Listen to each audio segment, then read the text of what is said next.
Welcome back, everybody, to a new episode of Sisto Says, powered by Design 2147, a New York City building and code company here in New York City. Today, I have a dear friend of mine, Bob Zirkel of EW Howell. Bob.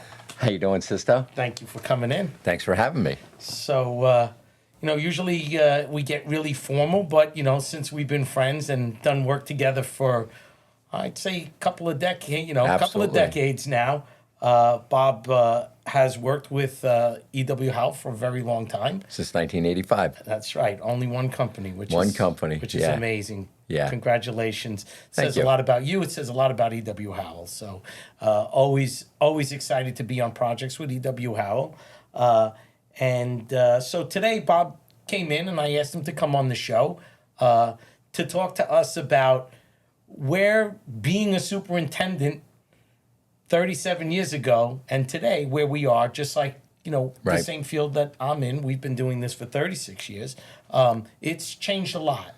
Yes, it has. So Bob, tell us a little bit about how you ended up at EW Howell. Right. A little bit about your personal life, and then we can get into where we are today with construction, with being a superintendent, with being a vice president at EW Howell, and how construction and sites have evolved over 3 decades.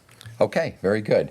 Yeah, I thought it'd be pretty unique when we were talking about different subjects, and it kind of came to mind that I've been with EW Howell for 38 years, and it's very unusual to be at one place for such a long time frame. And I thought it'd be kind of interesting to talk about how it evolved. But a little bit about myself. I graduated high school in 1978. Didn't want to go to college, didn't want to follow that route. So I became a bricklayer. I was a union bricklayer. And I remember being on the job, and I'd see the super walking around with the drawings and just, directing work. And I said, I want to be that guy someday. So, it was really great. So I ended up going to college. I got a business degree while I was still being a bricklayer in the summers. And then I said, geez, I really want to pursue this. It started burning inside me that I want to build. So I went to NJIT at night and got a degree in construction technology. And then I started sending my resume out to companies, and it was early to mid-'80s, and it was slow at the time. Sure. So I'm throwing resumes out, not getting any kind of traction. Then all of a sudden I got 2 bites, EW Howell and Tishman. And 2 good companies. Yeah, 2 great companies. And it just, why I picked EW Howell, I'm not 100% sure, other than they were doing a job in New Jersey. And I said, boy, it'd be nice to work for a company that did some work in New Jersey. So lo and behold, I went with EW Howell as an assistant superintendent back in 1985. I was lucky enough to work with some pretty darn good superintendents. Well, that's always and that's the sign of a really great company, that they mentor the younger staff coming into the business. And it's amazing how a lot of the people that stay in the construction business are so proud of the person that helped them. Right. Because you're not going to learn it in college, right? No, absolutely not. See, one of the big things is when you started as a superintendent way back when, either your father was a super, your uncle was a super, you were in the trade, so you knew how to build. So you didn't really have to teach them how to be a superintendent, because they seen it, they lived it, they saw how supers were on jobs, and they just naturally evolved and became a superintendent. And I worked under a lot of really, really good superintendents, John Bergen, Pat McCary, Emil Speth, and everybody had their own way of doing it. Emil was really into the details. He understood every single detail of how to put it together. John Bergen was more of a big picture, could see the whole picture, and knew how to navigate a construction site without getting overwhelmed. Pat McCary was he knew exactly how to do it, when to do it, how to do it, who to push, how to keep things going. So it was a priceless education working under seasoned superintendents. and how that's kind of morphed over the years. Nowadays, I mean, if I jump 38 years later, the superintendents now are somebody out of school.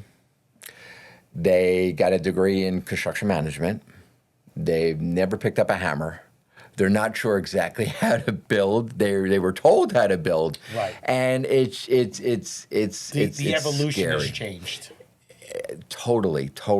You know, it's funny that you bring that up. Is that before I started design, I worked for Taggart Associates, which we worked together even back then Absolutely. with EW Howell. Yeah. And I remember spending time in the field with the head guy of that particular project. Right. And there were different guys. And there was always one guy, his name was Frankie Batista. And Frank would always say, the most important thing on a job site is you got to be able to communicate with everybody. Yep. With your workers, with the other trades, with your client. And I used to say, but this guy's never working. Right. But at the end of the day, his projects always made the most money. Right. And I knew that was a guy that I could relate to. And he would buy me lunch. But then I would leave him and I'd go see Joey Kimmel. And I know Okay. these names like the back of my...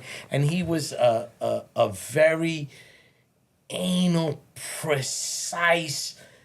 Every drawing was perfect. Right. Every folder was organized in the trailer. Every drawing, nope, you gave me the, and we didn't have computers then. He would Right. like, you gave me this drawing on August 27th, you hand delivered it, and like he kept, and I was like, whoa, I need a piece from him. Right. And then I went to another Yeah. person, and they all taught me a little part of being in the plumbing business, but they taught me a lot about how to build. Right. How each one of them had a different way of getting past the finish line. So, Yeah, being a superintendent is always very intriguing to me. You know, now there's so many, AI is coming. Someone's going to tell us how to do all these things. Oh, I hear right? you. I hear you. But Yeah.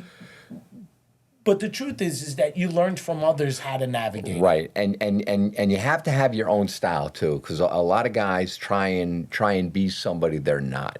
So it's important to be who you are, be honest, be truthful. Your word is Your word. gospel, and if you say something that's not true or a lie, these trades know it immediately. Oh, yeah. They read right through it. So there's integrity and honesty. Be who you are. Communication is so important. Yeah, like you're and I saying. also think that it's really, to me, it's very important that people like yourself, people like me, that we mentor younger people Right. in our industry. Because I think there's a lot to learn from our experiences, from Sure. our failures, from our success. Because Yeah. if every job you worked on was a home run, life would be great. But we have a million different things that happen on Absolutely. the job site that goes on. So a big part of our show, Bob, is about, I believe in laws. I believe that the building code does a great job of creating laws for people to live in buildings, for people like yourself to construct buildings, Right. for those laws to be there to protect the people that are going to use the building, but also protect the people that are building them. So we fast forward a little bit. We've had a lot of different, I'm delighted that I believe we're on episode 21 now. Great. And I've had such great guests, and they're all somehow involved in the industry. But one of the places that I wanted to pick your brain a little bit about is how construction sites today have evolved in terms of safety. I mean, Yeah. there are just Oh my so God. many Oh things my that God. have changed. Yes. And and again, I teased you when you walked in. And I Right. said, well, me and Bob, we're like the old dinosaurs. And that's a good thing, not a bad thing. Right. But the truth of the matter is, I remember being on job sites a long time ago. Yep. And now I go to job sites and I can't even get through the swinging gate that's there. Right. You know, Yeah. that there's a revolving gate and there's a person there like, hold on. Yeah. You know, where's your hard hat? Where's your safety Yeah. glasses? Where's your construction boots? You can't wear that shirt. You got to wear this vest. Yeah. So tell us a little about how do you feel that we are definitely safer today than we were 35 years ago? I think the rules have created sort of a safer environment. But back in the day, like go back 1985 when I started, the biggest thing was making sure guys are wearing the hard hat. So that's it, just a hard hat, hard hat, hard hat. But the guys were, and we didn't have a lot of injuries. The guys, they knew how to build, they knew how to be safe. They weren't being pushed. The schedules weren't as tight. People weren't. Oh my God! So that's part of the problem. So kind of fast forward a little bit.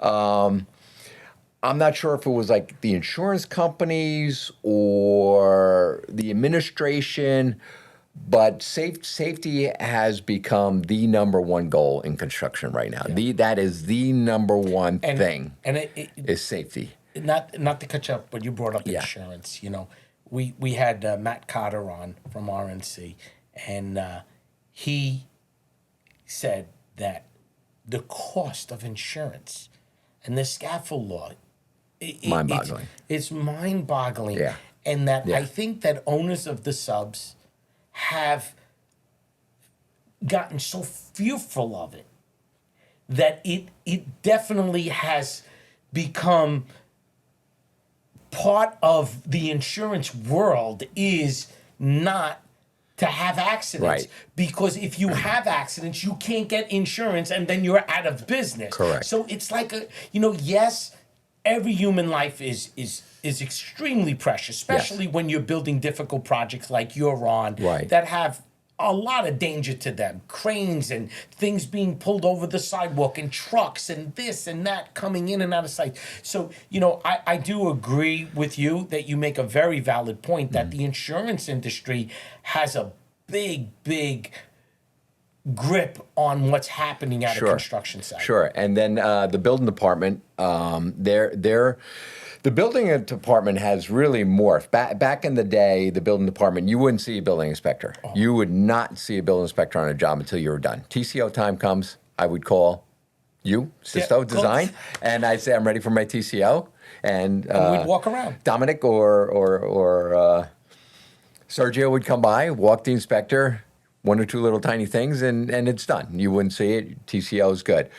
But 10, 15 years ago, that all changed. For some reason, the building department morphed into safety on the construction site.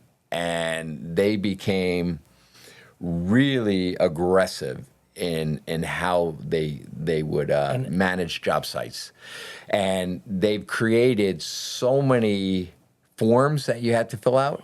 So a superintendent back in the day, when I was a superintendent in 1985, 1990, I did a daily report. One document, done. Now, 2023, you've got to do your daily report. You have to do a superintendent's daily report. You have to do a pre-task meeting. You have to do toolbox talks. You have a SWIP plan you have to worry about. You have dust mitigation. You have noise mitigation. You have it's insane the amount of documentations a superintendent now has to do, let alone trying to build a job. Right. You know what I mean? So that's where I think it's starting to become a problem, in that you're causing the superintendent to do all this kind of paperwork and documentation, and he's more worried about filling out the form right than he is on watching the construction going on. Right. So there's got to be balance. I think there's got to be balance. I think there's got to be balance. I think there's balance. Balance is key to everything. Mm-hmm. We talk about that a lot on the podcast. Right. That there's, and it's unfortunate that, a tragedy happens and then they look into the law again. And and every time something, and it's unfortunate, but, when one thing goes wrong, but when you realize that there's tens of thousands of workers every day, that there is so few, and most of the time it's human error. Yes, the guy just skipped a spot. Right. He just wasn't thinking, had a bad day, boom. So, I mean, are all these little forms making him safer? You know, I don't know 100%. Yeah. I think it's the pace of the job. It's the pushing Well, of the you know, job.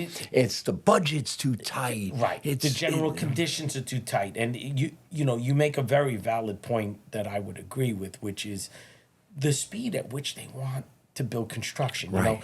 there was a gentleman that came on the show, and he talked about, in today's day and age, technology and materials have gotten tremendously better. Right. Tremendously better. Yeah. And we can't build any faster, No. and we can't build any cheaper. He goes, Or any better. That's I what he mean, said. He says the roofs are leaking, the windows are Right. leaking. And It's nuts. crazy. It's and nuts. that was his point. He's like, so we got better material, we have better technology, it's slower, it's more expensive, and we got more problems. Right. He goes, back in the day, the plumber came there. Back in the day when I worked at Taggart, the guy put lead and oakum around the pipe. It Absolutely. lasted for 100 years. It never Right. leaked. Now we got all these fancy no-hub fittings, this, that. And all of a sudden, 2 years you're into it, even buildings that we built for ourselves, we got problems. Well, it's craftsmanship. You got less craftsmanship and you got more distractions. Everything is a distraction now. Building is not the primary thing anymore. It's how you documenting it, how your risk management, how are we, just everything other than building, everything other than building And now. I also think that one of the big things that I'm personally disappointed in is mentoring. We talked Right. about that earlier. Sure. That, when I've spoken to other superintendents, the biggest problem is that young people are not coming into the business. I know. They're not in the apprentice program. When I was at Taggart, people were elated that their uncle got them in the plumbing Absolutely. business. Yeah. They were elated that they were in the electrical union. Your son was in the Yeah, union, went in absolutely. through the program. Yeah. Now he runs a whole hospital where he's the head guy. That's a huge great. position. Yeah. But they were mentored. They went through. They can't even get kids to join the apprenticeship today. Yeah. Yeah. And that's very sad. It is I sad. think It the is industry needs to do a better job with that. I think that there has to be a way for them to promote that it's a good place to make a Right. living. It's a great place to get an education. Sure. And incentivize it for people to go into this, to be a laborer, to be a plumber, electrician, a steam fitter, a tin knocker, whatever it might be. Yeah, I mean, I got into it because I wanted to build. I wanted to see what I built. I've got so many projects that I go back with now and show my wife, show my kids that I was part of that. Right. You were part of that experience. And it makes you proud of it. Yes. And my dad, who was not in construction, was elated when I became actually a bricklayer. And he says, Rob, you're always going to be able to put food on the table. Right. And that's When things get really biggest that was concern. that was their mentality back then. You could Yes. always put food on the table. Very true. And nowadays, they don't even think about that anymore. It's almost like a job as they're Well, taking it for granted, and it's like, But even on projects that we've done with your firm, your project managers in your office will call me, and we're on a city project, and the first thing they say is, Sisto, this schedule is incredibly aggressive. Right. We don't have a minute to waste. When can we get our permit? And we're like, look, you can't get a permit because you need this, you need this, you need this, you need this, you need this, you need this. Well, how could they tell us to build this thing in 380 days Right. when we're going to lose almost 45 days just waiting to get the permit? Right. So how do you NTP it and tell me that I can start when in reality, that I can't start? And I'm not meaning that in a bad way, but what that does is it puts the general contractor already in a mode of push. Right. So if you're mentoring a young super, the only thing they see is Bob pushing. Right. So Right. they think, well, every job is like that. Yeah. Right. Yeah. And that Absolutely. culture then goes from this job to the next job to the Right. next job. And the stress level of that is what burns out a lot of superintendents. And a lot of people, superintendents, leave the business or just almost have a nervous breakdown because of the stress Pressure. that's out there and the pressure. And it's not getting any easier. No. It is absolutely not getting any easier because the budgets are tighter, safety requirements are tighter. Everything. The building environment in Manhattan is getting insane. Right. You know, it does seem like it's trending a little bit better than it was a couple years ago. A couple years ago, the building department seemed like they were on some kind of crusade. Yeah.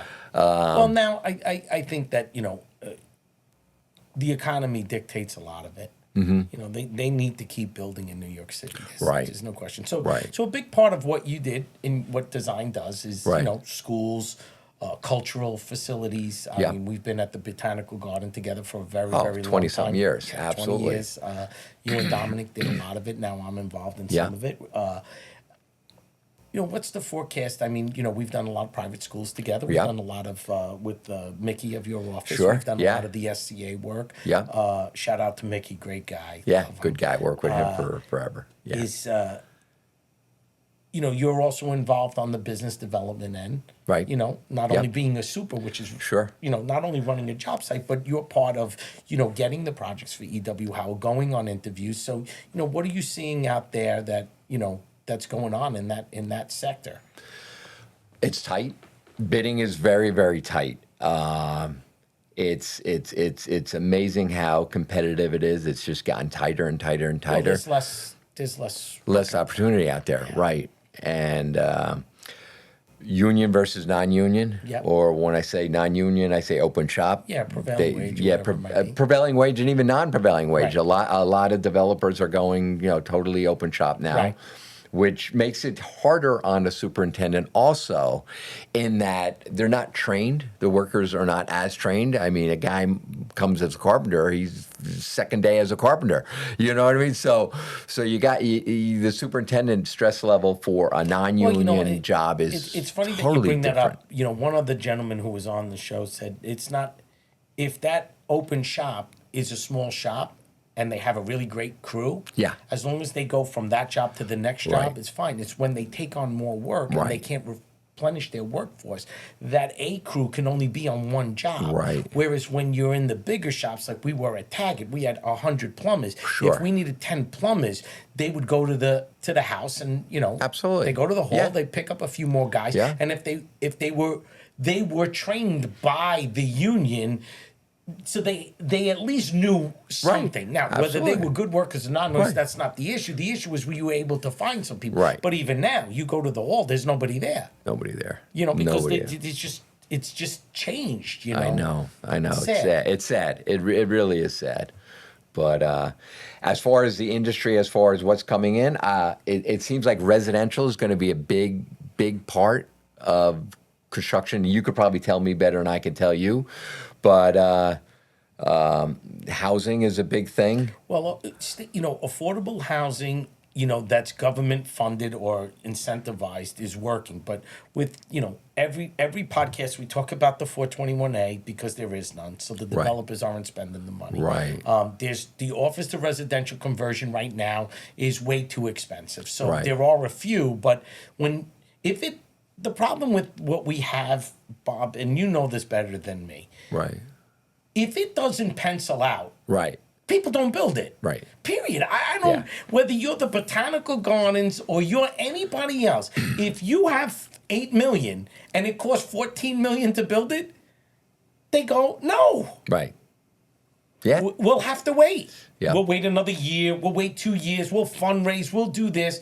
Same thing in the residential market. If it doesn't pencil out, developers just don't build for the sake of building. They'll find Right. someplace else to build. They'll go Right. build in Long Island. They'll go to Philadelphia. They'll go to D.C. They'll go upstate New York. So I agree with you that the amount of work that's out there is definitely different than Yeah. it was. Especially your office, our office. We work through a lot of owners reps, Right. and we speak to them like you Yeah. guys. Hey, what's on the Yeah, horizon? yeah, What's yeah, going on? yeah. And whatever is out there seems to be a lot of people chasing it. A lot of people chasing it. Schools seem to be a hot one still. Still, yes. Charter schools, private schools, SCA, which is a good chunk of our work. So thank God they are putting money to where it's needed. Schools is a great thing. Healthcare is a big thing. Yeah. We do quite a bit of healthcare. But it gets scary. Now, It gets a little how scary. long has EW Howell been around? 1891. It's amazing. They've been around since 1891. That is amazing. And a lot of it is, loyalty working for a company. I mean, I've been with Hal 38 years, and there is a sense of loyalty for me, which seems to be different now. There doesn't seem to be that, Well, I think that loyalty I also factor. think that there's a lot of people in the industry that I knew, and then I'll run into them somewhere, or I'll catch up with them on LinkedIn, Right. and they're not even in the industry anymore. Right. They've gone in, consulting on a different aspect, Right. but they're not in the real construction industry, or they're doing, something on the IT side of it, or their software side of it, Right. or they're using their construction background to develop something else. Mm-hmm. But there's not a lot of people today that have been, Ivan works for me.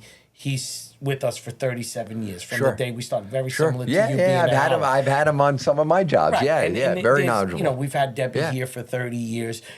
Same thing over 30 years.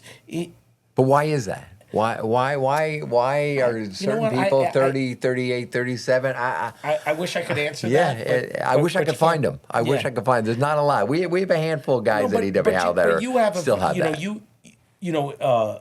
And I could say this because I know you outside of our professional relationship. As friends outside the office, Right. is that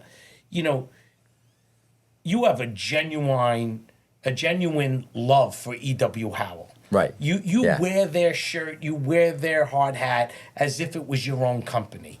And that makes Bob Zirkel who Bob Right. Zirkel is. He never uses the word I, he always uses the word we. Right. We're in meetings and we're talking about permitting or whatever, and Bob's Sure. like, listen, we need to get this done. Right. What can we do? Right. It's not, so you wear that logo and you wear that your genuine respect for the company. Sure. And I think, that's what makes you coming on the podcast excellent for me, that Good. I actually get to tell the world about that. There you So- go. No, so that's great. But growing up, I had a general super, Gabe Galetto, who was my mentor, brought me under his wing, and he always taught me, every penny you spend it as though it's your own. And I remember that. When I would buy materials, I'd shop around, Masonite. Oh, I can get it $1 cheaper somewhere, is this and that. So, I mean, Yeah. they drill it into you that, Right. it. I was a purchasing agent at Taggart, and I felt the Right. same way.